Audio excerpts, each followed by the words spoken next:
Assalamualaikum dan selamat sejahtera. Apa khabar semua?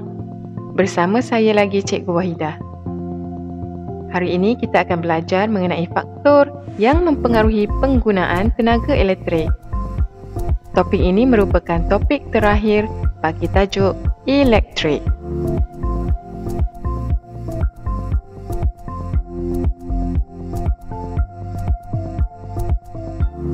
Tenaga elektrik. Tenaga elektrik menjadikan kehidupan kita lebih mudah dan selesa. Penggunaan peralatan elektrik secara tidak berhemah menyebabkan penggunaan tenaga elektrik yang tinggi. Kita perlu menanggung kos tenaga elektrik yang digunakan. Penggunaan tenaga elektrik secara berhemah dapat mengurangkan bil elektrik bulanan kita. Bagaimana cara kita dapat mengurangkan kos bil elektrik di rumah kita? Terdapat berbagai cara kita boleh menggunakan tenaga elektrik secara berhemah di rumah kita. Yang pertama, menggunakan kipas berbanding dengan penyaman udara.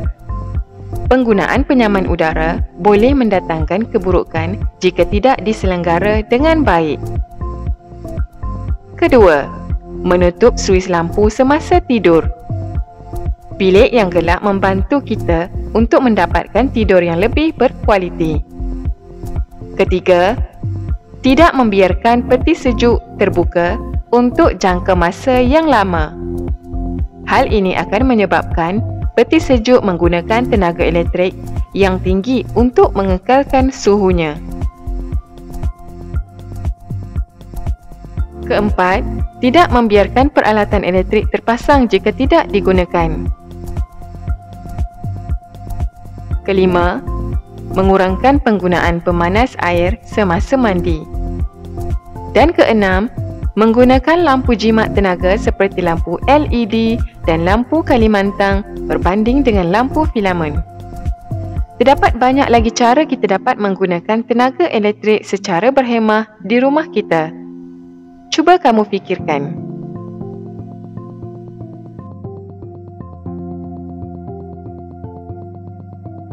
Elektrik mempunyai pelbagai kegunaan. Walau bagaimanapun, kecuaian dalam pengendalian peralatan elektrik adalah sangat berbahaya.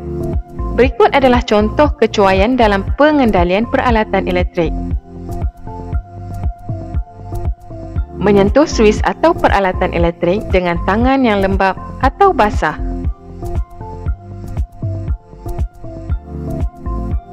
Memasukkan objek bersifat konduktor elektrik ke dalam soket.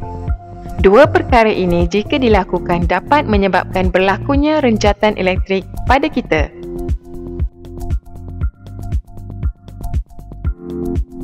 Kecuaian pengendalian peralatan elektrik yang dapat menyebabkan litar pintas ialah menggunakan peralatan elektrik dengan wayar yang rosak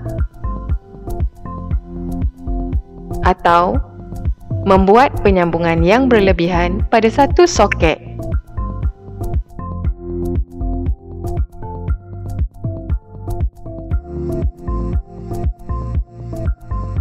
Kebakaran pula boleh berlaku jika kita tidak mengendalikan peralatan elektrik dengan betul.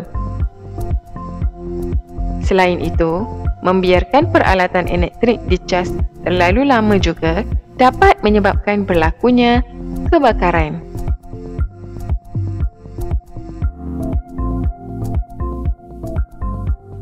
Apabila kita terkena arus elektrik secara berlebihan, kita akan mengalami kecederaan dan boleh membawa maut. Oleh itu, kita perlulah mengendalikan peralatan elektrik dengan selamat. Pertama,